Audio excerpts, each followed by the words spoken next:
So BC announced today some new fines and restrictions for fighting COVID. It's going to be a little long-winded, but please have a listen. If you get a ticket or a fine, what you can't do, oh yeah, you heard me right, what you cannot do to fight it. I'm going to read some excerpts to you from the Bylaws dispute adjudication system.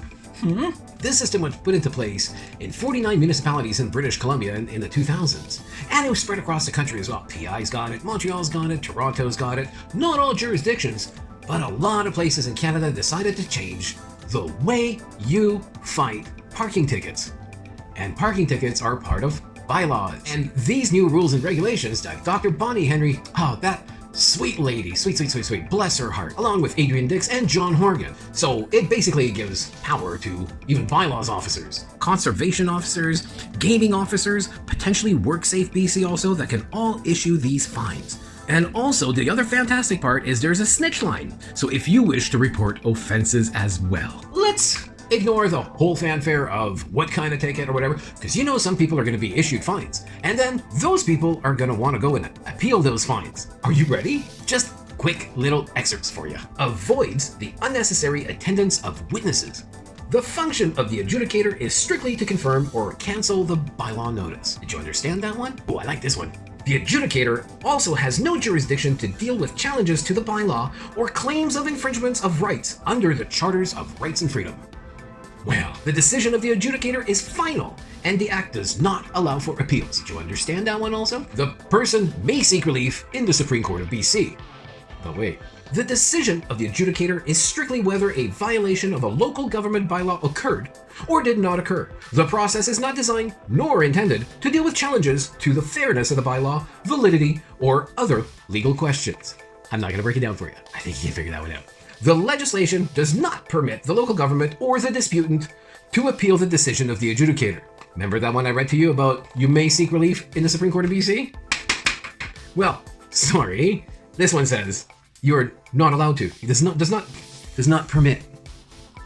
Oh, we're only halfway through. And there's lots more. These are just the big ones that you go, what? Once the bylaw notice is received or presumed received, it becomes legally effective. Did you understand that? Presumed received? Presumed. Sure, we gave you a ticket. Did you not get it? No? Well, we issued it on such and such date, so we presume that you've received it. And you're beyond the 14 days to pay. Ding, ding, ding, ding, ding, ding, ding. There's more. A challenge to the validity of the local government bylaw or a claim that enforcement of the bylaw infringed on the Charter of Rights of the disputant must be initiated as a separate matter in the Supreme Court of BC. But wait. The one before said the legislation does not permit the local government or the disputant to appeal the decision of the adjudicator.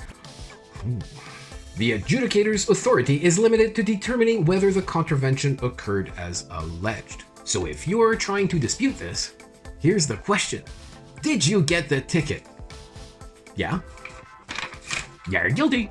Oh, this one's one of my favorite ones. Allowing citizens to better understand bylaws and, in some cases, realize the errors they committed. Thank you for clarifying that for me. Much appreciated. And I'll leave you with this. Evidence that the adjudicator considers relevant and credible. That's right. Evidence that the adjudicator deems credible. For you to dispute bylaws previously, you had access to the provincial court. You no longer have access in these jurisdictions to the provincial court. You will be assigned an adjudicator that's appointed by the province. This is not a judge that has to abide by the law. This is an adjudicator. See, a provincial court judge would actually listen to you, any evidence you got to provide, any witnesses that you have, in case you were wrongly issued a fine. And the judge would review everything and the entire situation and make a judgment that way. And if the fine is too high and you're broke, he might reduce the fine to make it affordable for you. You realize that in Canada, a bylaws officer can enter your property or residence at any time they wish without just cause.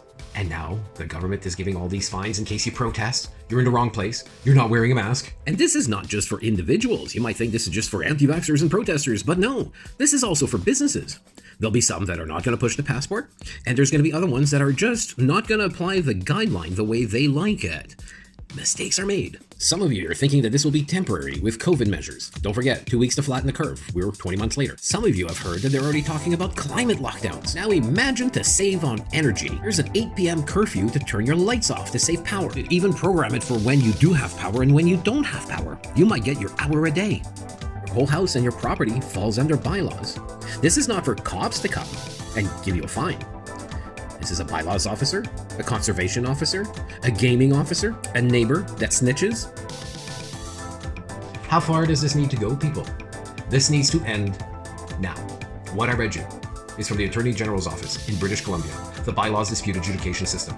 They purposely removed the provincial courts for you to protect yourself. Now your only option is the adjudicator sitting across the table having some kind of pity for you. But they're not allowed. Their only decision they're allowed to make is whether the alleged offense occurred. So were you at the art gallery at the time you were given the citation without a passport? Yes. You're guilty. You gotta pay the fine. But I have a reason. I was the maintenance guy that was brought in because I had to fix the toilet. Sorry. My role is whether you got the ticket or not. You can seek relief in the Supreme Court if you want. But my decision is just whether you got the ticket or not. It's not why you got the ticket. It's that you got the ticket. Are you starting to understand better? This was 15 years ago they put this into place, and nobody was paying attention. And now they're going to impose all of these fines on us if you don't obey. And you won't be able to dispute them. Because as per the Act, there is no record of the adjudication. Not in writing, not by recording. So if you go to appeal this in the Supreme Court, well, what are you appealing? There's nothing to appeal. And even if you say, no, you didn't get the ticket, it's digital nowadays, they're going to have a receipt. They're going to go, well, it was presumed you received it. You can't fight this. And you have your mayor and council to blame. They had no idea because they can't read. It was sold to them under the pretext of collecting unpaid parking tickets. Everything on your property and your house falls under bylaws. You need a permit to change a toilet.